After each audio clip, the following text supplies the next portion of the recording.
Ленский социально-реабилитационный центр для несовершеннолетних переехал в новое каменное здание. Долгие годы центр находился на грани закрытия. Аварийное здание подвергало опасности жизни детей и сотрудников, не отвечало ни пожарным, ни санитарным нормам. Подробнее в нашем следующем сюжете.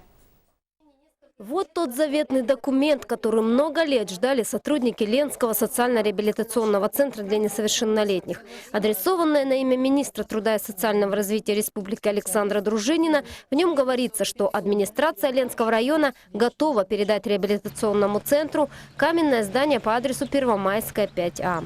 Сейчас в нем расположена муниципальная аптека, но она тоже переедет по новому адресу в помещение бывшего Сбербанка на улице Ленина. С 2002 года, то есть момента открытия, такое важное и востребованное учреждение, как детский приют, располагался в старом деревянном здании 1959 года постройки, пережившем 2 наводнения. Центр уже много раз хотели закрыть. Он пережил десятки, если не сотни проверок, суды, ведь здание не отвечает ни противопожарным, ни санитарным нормам. Потолки трескаются, батареи проржавели, а стекла в окнах из-за усадки дома постоянно ломаются.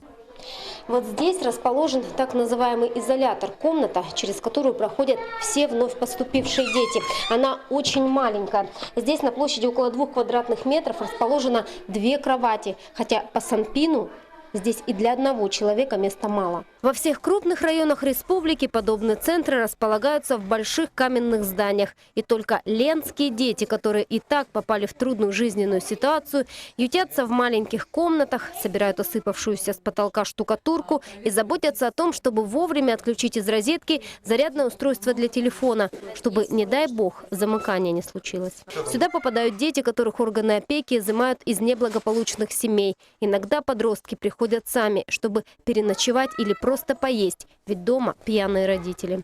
Конечно, как видят все и учреждения, занимающиеся профилактикой безнадзорности, правонарушений, все ощущают, что такое учреждение в Ленском районе должно быть. Процесс пошел, осталось перезимовать. А уже весной в здании по Первомайской 5А начнется полномасштабный ремонт, чтобы летом воспитанники социально-реабилитационного центра справили новоселье.